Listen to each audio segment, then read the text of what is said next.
Hello दोस्तों, उम्मीद करता हूँ कि आप लोग बहुत अच्छे होंगे एंड जो लोग अपने एग्ज़ाम की तैयारी कर रहे हैं वो अच्छे से तैयारी कर रहे होंगे। आज मैं आपके लिए जो वैकेंसी लाया हूँ यह वैकेंसी बहुत ही अच्छी है। यह वैकेंसी है मिनिस्ट्री ऑफ आयुष में under national Ayush mission, okay, government of India. Vacancy की डिटेल्स में जाने से पहले मैं आपको ये बता दूं कि अगर आपने मेरे चैनल को सब्सक्राइब नहीं किया है तो मेरे चैनल को सब्सक्राइब कर लीजिए ताकि इस तरह की अच्छी वैकेंसीज आपसे छूट ना जाए एंड टाइम रहते आपको पता चल जाए ताकि आप भी इस वैकेंसी में अप्लाई कर सकें, अच्छी जॉब पा सकें। आइए चलते हैं डिटेल्स में। बेसिकली ये वैकेंसी जो है ये है मिनिस्ट्री ऑफ आयुष में, नेशनल आयुष मिशन के अंदर में।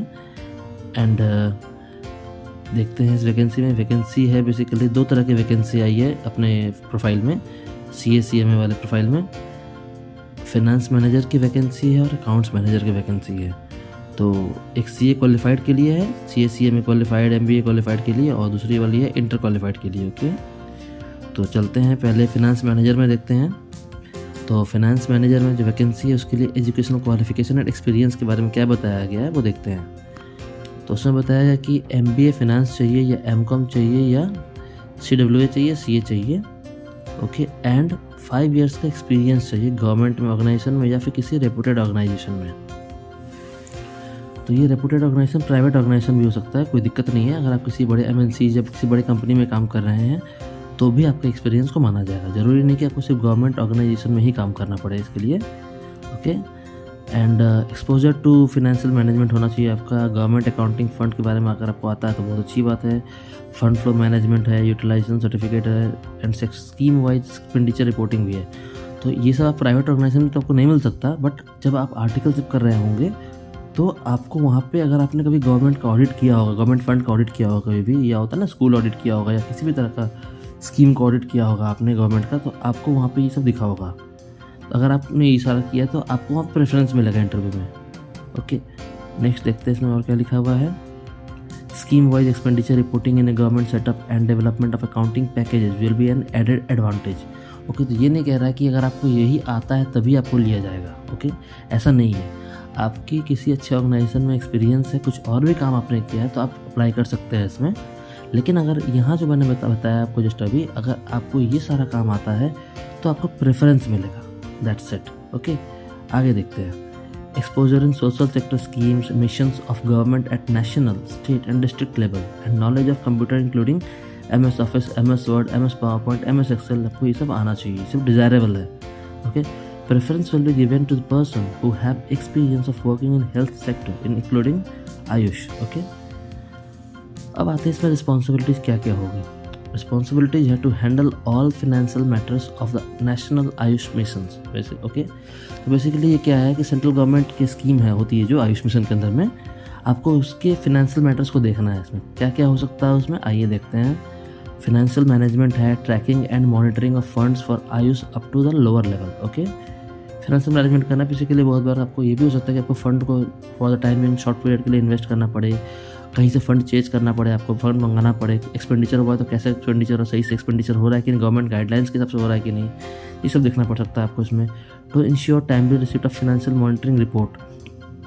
तो फाइनेंशियल मॉनिटरिंग रिपोर्ट होता है बेसिकली, इसमें क्या होता है, आपने जो फंड दिया है डिफरेंट ऑर्गेनाइजेशंस को, मतलब आयुष मिशन के अंदर में, तो उसका सही से उन्होंने एक्सपेंडिचर कर रहे हैं या नहीं कर रहे हैं, फंड प्रॉपर्ली मिला कि नहीं मिला उनको, ओके। तो ये सारा का एक रिपोर्ट जनरेट होता है, वो हो इसमें, okay. Statement of fund position from states and coordinate with state PMU on all aspect of financial issues. तो बेसिकली आप सेंटर में बैठेंगे आप, ओके, एंड जो सेंटर के हिसाब से जो डिफरेंट स्टेट को फंड जाती है और आती है वहाँ से, मतलब जो फंड यूटिलाइज नहीं तो वापस आ जाती है, तो आपको उसको मॉनिटर करना है कि उन्होंने सही से फंड यूटिलाइज वगैरह किया या नहीं किया। तो बेसिकली एक टाइप का ऑडिट भी हो गया एंड काम भी हो गया आपका चेक करने का। डिवाइजिंग फाइनेंशियल MIS प्रिपेयर करना पड़ सकता है आपको, to prepare and pursue of sanction orders and liaison with PAO to release a fund. PAO का मतलब होता है personal and accounts officer, okay. तो बेसिकली आपको फंड निकलवाना भी है वहाँ से। All matters related to finance as budget preparation, performance budget, outcome budget, financial status, detail of expenditure, zero based budgeting, gender budgeting, audit etc will be dealt. Replies of various paras raise bye C&AG और audit party. जो auditor लोग आते हैं यहाँ पे, तो auditor के जो क्वेरी वगैरह होगा आपको उसका रिप्लाई करना पड़ेगा इसमें, okay. And any other work assigned by officers from time to time. और आपको इसके अलावा कोई भी काम अगर दिया जाए तो आपको उसको रिप्लाई करना होगा। ये अच्छी काम है, मतलब काफ़ी अच्छी काम है ये।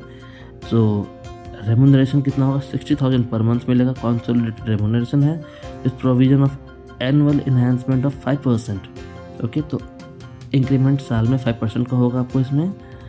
एंड इसके अलावा जो ट्रैवलिंग कहीं होता है ना, कहीं अगर आपको बाहर जाना पड़ा, कुछ भी जाना पड़ा इधर उधर कहीं भी, या रहना पड़ा बाहर में कहीं, तो अगर आप गवर्नमेंट के काम से जा रहे हैं तो आपको उसका पैसा भी मिलता है। ट्रैवल का पैसा मिलता है, रहने का पैसा मिलता है, फिर डेली अलाउंसेस भी होता है, वो भी मिलता है। यहाँ लिखा दो नहीं है वो सब चीज़, बट मैं खुद एक गवर्नमेंट में काम कर रहा हूँ ऑर्गेनाइजेशन में, तो मुझे पता है ये सारा चीज़ें। ओके, ऐसा ही होता है। अकाउंट्स मैनेजर नेक्स्ट वैकेंसी है अकाउंट्स मैनेजर की। ऊपर वाली थी फाइनेंस मैनेजर, अब ये है accounts manager. Okay, accounts manager की एसेंशियल क्वालिफिकेशन है MBA finance, M.Com, CA inter, CMA inter. Okay, and 3 साल का कोई एक्सपीरियंस होना चाहिए इन गवर्नमेंट और any other reputed organisation in accounts management. Okay, exposure होना चाहिए सोशल सेक्टर में at national, state and district level, and tally का नॉलेज आपको होना चाहिए अच्छे से। MS Office, MS Word, MS PowerPoint and MS Excel would be desirable. तो आपको ये सारा अच्छे से आना चाहिए, तो आपको प्रेफरेंस मिलेगा। Preference will also be given to persons who have experience of working in health sector including Ayush. Okay, and काम क्या करना होगा आपको इसमें, managing the accounts of national Ayush mission, coordinate with state Ayush societies, Ayush Directorate for expenditure and proper maintenance of accounting procedure of the grant in aid। और क्या है, assist the program manager या finance manager, जो ऊपर वाला post था उसको assist करना आपको बेसिकली, और proper flow of fund and in all financial matters आपको असिस्ट करना। बेसिकली फाइनेंस मैनेजर और अकाउंट्स मैनेजर दोनों को मिलकर काम करना है आपको। To examine the audit report submit by the state. Okay, जो आपने जो पैसे बेसिकली पैसे दिए स्टेट्स को, तो उन्होंने प्रॉपर्ली पैसे को खर्च सही से किया या नहीं किया, एंड उसका ऑडिट करा कर उन्होंने जो रिपोर्ट भेजा होगा आपको उसको एग्जामिन करना है कि रिपोर्ट में कुछ गड़बड़ तो नहीं है, प्रॉपर्ली फंड का प्रॉपर यूटिलाइजेशन हो रहा है या नहीं। To ensure timely submission of SOE and utilisation certificates from the state, coordination and reconciliation with budget section and PAO। Okay, जो फंड बेसिकली आया गया उसका हिसाब रखना है आपको इसमें। Monitor expenditure and assess the balance या requirement of fund in the scheme. आपको ये भी देखना है बेसिकली कि अलग अलग जगह जो स्कीम चल रही है गवर्नमेंट की, कहाँ कैसा रिक्वायरमेंट है। कहीं ऐसा तो नहीं कि जहाँ कम रिक्वायरमेंट है फंड का आपने वहाँ ज़्यादा भेज दिया था, आपको उसको एसेस भी करना टाइमली मैनर में। Okay, to keep the records, all the records related to state Ayush society through which the funds are transfer to the state. Okay, तो आपको इसमें बेसिकली रिकॉर्ड भी मेंटेन करना, बिकॉज अगर आप रिकॉर्ड मेंटेन नहीं करेंगे तो कल को अगर CA&AG आती है ऑडिट करने के लिए तो कैसे आप उसको चेक कराएंगे। ओके, इसके अलावा आपको प्रोग्राम मैनेजर को असिस्ट करना है प्लानिंग एंड बजटिंग में for different components for the scheme. Salary होगी आपकी 50,000 पर मंथ, एंड इसके अलावा 5% का आपको एनुअल इंक्रीमेंट मिलेगा। एंड इसके अलावा अगर आप कभी गवर्नमेंट के काम से अगर बाहर जाते हैं, स्टेट ट्रैवल करते हैं, तो डेली अलावेंस जो मिलता है आपको, ट्रैवलिंग अलावेंस, होटल अलावेंस, वो सब जो मिलता है वो आपको अलग से मिलेगा। ओके, तो ये काफ़ी अच्छी वैकेंसी है, तो आप इसमें अप्लाई करना ना भूलें। मैं अभी आपको बताता हूँ लास्ट डेट के बारे में।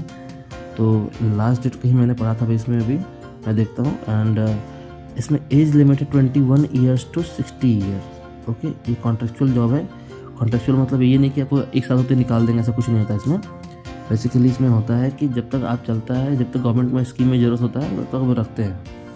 बट ऐसा है जनरल देखा गया है एंड मेरी जो पास्ट एक्सपीरियंस उसके हिसाब से मैं बताऊँ अगर आपको, मेरे नॉलेज के हिसाब से, तो जब तक आप खुद नहीं छोड़ते हो तब तक ये लोग आपको नहीं निकालते हैं। तो बेसिकली एक सिक्योर जॉब है बेसिकली आपका एक तरह से ये। एंड लीव के बारे में इसमें बताया गया है कि साल में 18 लीव्स मिलेगा आपको प्रो राटा बेसिस पे। TAD आपको मिलेगा, मैंने आपको बताई दी ऑलरेडी। टूर पे अगर आप रहेंगे तो अलाउंसेस मिलेगा आपको अलग से, बट कोई मेडिकल बेनिफिट आपको अलग से नहीं है इन हैंड में। Okay, and selection procedure basically है कि सिलेक्शन कमेटी होगी headed by the officer in the rank of joint secretary to the government of India. Okay, joint secretary के रैंक के जो ऑफिसर होंगे वो आपका बेसिकली इंटरव्यू लेंगे यहाँ पे। ओके, एंड लास्ट डेट है सबमिशन की 21 अप्रैल 2023। तो आपको अप्लाई करना है इसमें। एंड जो फॉर्म है वो लास्ट में अटैच की हुई है, देखिए इसमें। एंड मैं इस नोटिफिकेशन को कमेंट या फिर डिस्क्रिप्शन में डाल दूंगा, आप वहाँ से डाउनलोड कर सकते हैं। और ये जो लास्ट पेज है आप इसको प्रिंट आउट कर सकते हैं। ओके, प्रिंट करके आपको इसको भरना है। फिर आपको ये जो एड्रेस लिखा हुआ है ना, श्रीमती ममता यादव अंडर सेक्रेटरी, आपको इनको यहाँ पे पोस्ट कर देना है। ओके, तो स्पीड पोस्ट कीजिएगा ताकि आपको उसका एक्नॉलेजमेंट ड्यू मिल जाए आपको कि वो सामान कहाँ पहुँच गया है। ओके, तो मैं आपको फिर से एक बार बता दूँ कि ये काफ़ी अच्छी वैकेंसी है, आप उसको अप्लाई कीजिए। सैलरी भी अच्छी है, डिसेंट सैलरी है एंड प्रॉपर टाइम मिलता है, 8 से 9 घंटे का काम होता है, ज़्यादा काम भी नहीं होता इसमें, तो काफ़ी अच्छी वैकेंसी है। एंड मैं फिर से एक बार बोल दूँ, अगर आपने मेरे चैनल को सब्सक्राइब नहीं किया है तो मेरे चैनल को सब्सक्राइब कर दीजिए एंड बेल आइकन को दबा दीजिए ताकि आपको मेरी वैकेंसी टाइमली मैनर पे मिल जाए एंड आप अप्लाई कर पाएँ एंड आपको एक अच्छी वैकेंसी मिल जाए। Thank you.